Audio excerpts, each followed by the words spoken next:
రాసినప్పుడు ఫస్ట్ ఎవరికి వినిపించారు? రెహమాన్ గారికా, బుచ్చిబాబు గారికి? ఫస్ట్ ఎప్పుడు డైరెక్టర్కే కదండి వినిపించాలి. అదే సందర్భం చెప్పేది ఆయనే కాబట్టి ఒక ఆయన చెప్పినప్పుడు ఈ పాఠశాల నేపథ్యం ఏంటంటే ఆయన చెప్పినప్పుడు ఒక గ్రామీణ నేపథ్యం ఎక్కడో రూరల్లో గ్రామీణ ప్రాంతంలో వెనకబడిన ఒక తెగ నుంచి వచ్చే ఒక కుర్రాడు నాగరిక ప్రపంచంలో ఉన్న వెనకబడిన తెగ నుంచి వచ్చే ఒక బండ మొరటోడు అలాంటి వాడికి ఒక అమ్మాయి కనిపిస్తే, ఒక అందమైన అమ్మాయి చికిరి కనిపిస్తే కనిపిస్తే ఏమవుతుంది మామూలుగా అమ్మాయిని చూస్తే సాధారణంగా మనం అందాన్ని చూస్తే ప్రేమిస్తాం, ఏదో వస్తువుని చూస్తే ఇంట్లో ఉండాలనుకుంటాం. ఇలాగ ఆయనకి చూడగానే ఫస్ట్ అమ్మాయి మీద కోరిక పుడుతుంది. లవ్ కాదు, ప్రేమ కాదు, కోరిక పుడుతుంది. లవ్ కాదు, లస్ట్.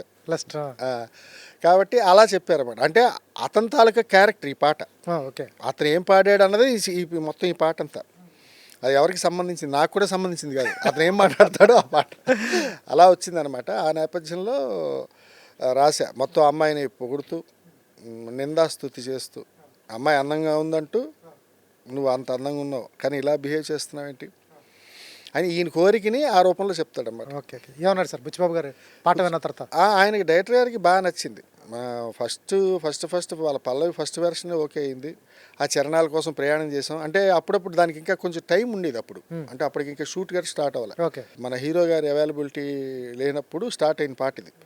ఆయన ఏదో వేరే షూట్ అయింది, మళ్ళీ సినిమాకి వచ్చేవరకు టైం చాలా ఉందన్నమాట. మధ్యలో ఎప్పుడు ఒక 4-5 రోజులు గ్యాప్ ఉన్నప్పుడల్లా మన డైరెక్టర్ గారు పిలిస్తే వెళ్ళడం, వాళ్ళ ఇంటి దగ్గరకో లేకపోతే పార్క్లోకో లేకపోతే ఆఫీస్లోకి వెళ్ళడం, ఏదో ఒక లైన్ గురించి డిస్కస్ చేయడం, ఆ లైన్ రాయడం, ఇలా జరిగిందన్నమాట. ఎన్ని రోజులు పట్టింది ఈ పాట రాయటానికి? అవి సరదాగా అంటే పాటని తక్కువ రోజులు రాసి ఉండొచ్చు కానీ పాట గురించి చేసిన ప్రయాణం ఒక 8 నెలలు ఉంటుంది. ఈ పాట గురించి 8 నెలలు ప్రయాణం చేస్తాం.